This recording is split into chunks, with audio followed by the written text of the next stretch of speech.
of Dawn for this fourth game in this match. Stakes are really high here in game at number 4, and even from the drafting, a lot of gambling, a lot of gambiting even, back and forth between the trades of these heroes as we see Falcons AP BREN on the blue side up against Liquid Echo on the red. Talking about risky decisions that you don't know if it'll pay off, if it'll be something that bites you in the butt, but early on, look at this. They're about to send Sanji back home. He's holding his ground, man. Look at this. Yeah, I think he's going to get denied here, unfortunately, because we are seeing that JP is hovering towards the top side of the map to make sure that Benny QT can actually survive this laning stage for as long as possible.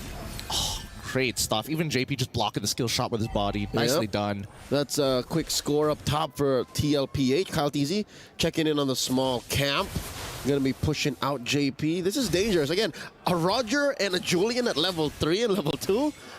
Those are fully built heroes, kit-wise. But at least for TLPH, they're not making the same mistake that they did in the earlier stages, right? Hit level 3 and now you're in some trouble. But for the most part, I do think that from Falcons AP BREN side, FlapTZ, we need to see him make a super play at some point. Because if he catches both Sanji and Benny QT in a single final slash, that could just be game over. By the way, folks, this is his finals MVP hero from Season 12 when they won that championship at the EVM Convention Center in Manila in the last quarter of 2023. So this is a very monumental hero for FCAP. Liquid Echo, on the other hand, a lot of comfort in them as well. Again, Carl TZ getting that Akai, even if we were hoping that maybe he would get his hands on an assassin. This is just Liquid Echo just putting their foot on the ground saying, you know, this is how we play.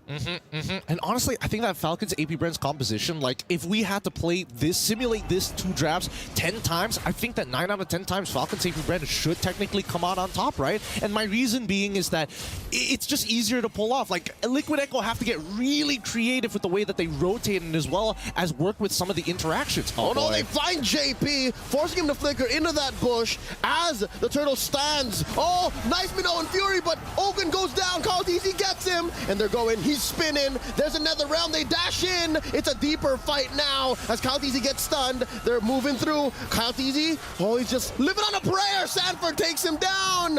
Oh, all the bodies dropping for Falcons AP BREN. Still no revenge kills for Falcons AP BREN. And 40. The Apex Predator. He's unstoppable. He keeps going, ends up with a double. He does it twice. He lands these executions every single time. Man does not miss. But honestly, at this point of time, it's great start for Liquid Echo. Let's look at this replay one more time, because honestly, when you do see Few drop down with the Netherrealm, that technically should have given an opportunity for the rest of FCAP to actually pull away. But I think they were getting a little confident that they could make something happen here and maybe trigger the Demonic Mark a couple more times so that FlapTZ to clean up that fight.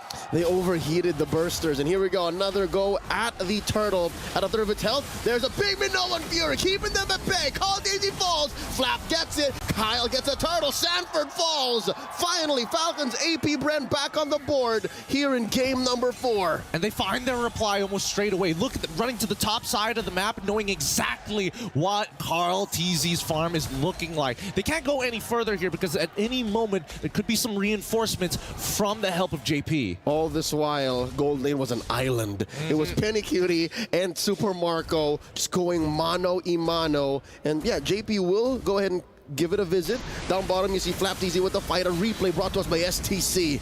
Oh, look at that. I mean, really well-timed stuff here. Like, Kyle, he goes in utilizing the enhanced swords' iframes to close the distance without getting CC'd. I will say at the very least that, you know, Flap, he's quick on the call. He is listening to everything that is going on. And if he can try to time it right, he could maybe stop Carl TZ for even getting the retribution off. Compared to game number 3, I think Falcons AP BREN are comfortable now in the best way possible. Maybe they let it slip in the previous bout, but here this time around, I think they're eagle-eyed, falcon-eyed, if I may. There's a minute left until the next turtle spawns.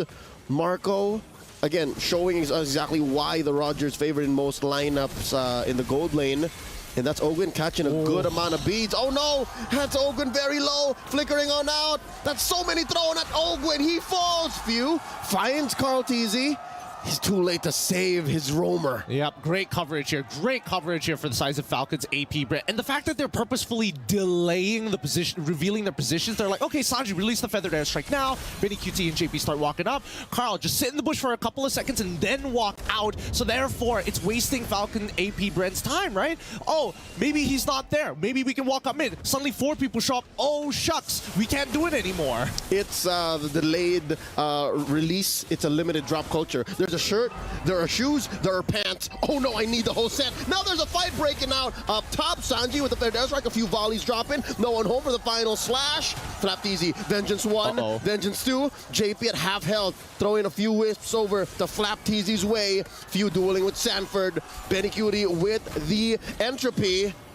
And they let go. They disperse. All right, neither team willing to commit. I like this. I like this more because Sanford still has that penalty zone. And anytime they could trigger it and they don't mind. Wait, hold on. Hold on. It's going to escalate. Final slash back online. Minnow and Fury coming in. Big knockup. Kyle Teasy very low. Kyle Teasy secures it. Flap Teasy gets the kill. Sanford flickering on out. Netherrealm already spent through. JP flickering on out. Flap Teasy tracking with that vengeance. Kyle Teasy with the enhanced chains. And are they going to back off? Benny Cutie with a defensive entropy. Just a few fires, a volley of basics just to push him back. That's a tier 1 pushed in mid for Falcons AP BREN. A huge win for Falcons AP BREN. Opening up mid tier 1 is going to open up entire access to the jungle's top and bottom side of this map. Let's quickly look at the items, right? We do see the Blood Winnings purchase coming in specifically from Sanji. That's going to keep him alive for now. But at the same time, we've seen that just with the Genius Wand alone from Kyle Teasy is enough to actually create a one-shot angle or at least chunk him down to that Super Marco can guarantee the kill. Whoa. Final slash on the Carl Teasy. Everything but the kitchen sink thrown at the GOAT. Can he survive? Flap takes down his Teasy Pro. That's unfortunate. That's real unfortunate. It looks like Falcons AP BREN now looking at the weak link, and it might just be Carl Teasy here because JP, he's not covering him. He's fine. He's fine. You could have gotten me confused between Flap and Kyle because Flap is acting like an assassin right now. He's dangerous, and not to mention that few. He's cutting corners. They're still going. The Minnow and Fury knocking them up. JP's going down. Benny Cutie first. That's a double kill for Kyle. That's insane. What a great play coming in from Falcons AP BREN.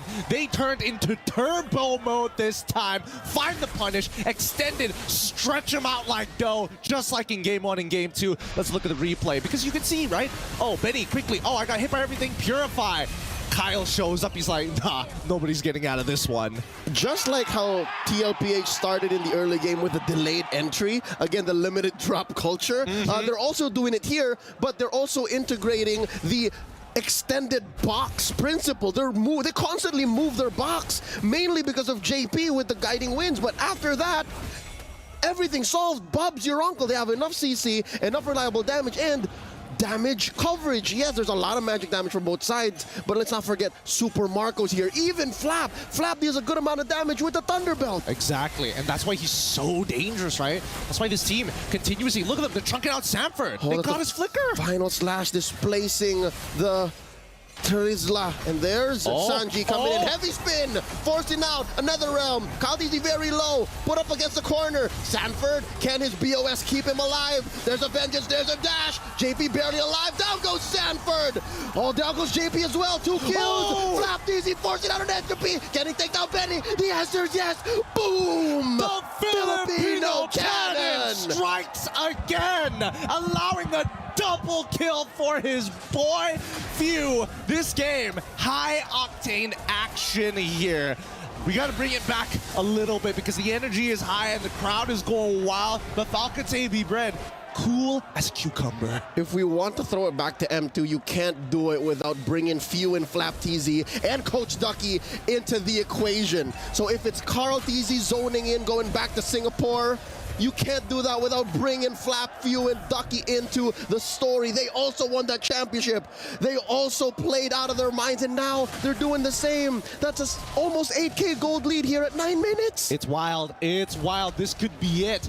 Falcons AP BREN can close it out quickly on Liquid Echo on that next Lord push, but for now, it's about how much damage can they apply, because Liquid Echo, they still need a lot of scaling. We're not seeing Holy Crystals being purchased just yet, and until that point, Falcons AP BREN might be a step ahead with the Athena shields already. I'll say 2 steps ahead. Carl TZ picks up his own, and there is a synchronized wave in mid and up top. Holy Shield still online for Nevermind. It gets popped by that cart, and there's Sanji with a defensive, a feathered airstrike, and there's the entropy. Can they punish Falcons AP? But can they deny the inhibitor push? They're doing their best. Heavy spin, few gets popped. Down goes Carl TZ. They do save the turret. Mid still standing. Another wave up top. Falcons AP BREN relentless. Absolutely relentless. And more importantly, they're able to hold this high ground defense for a little bit long. Oh! They go in, and a Minoan Fury knocks him out, plus the chains, plus vengeance on Sanford. That's it. Call it. Falcons AP BREN are moving on through the grand finals.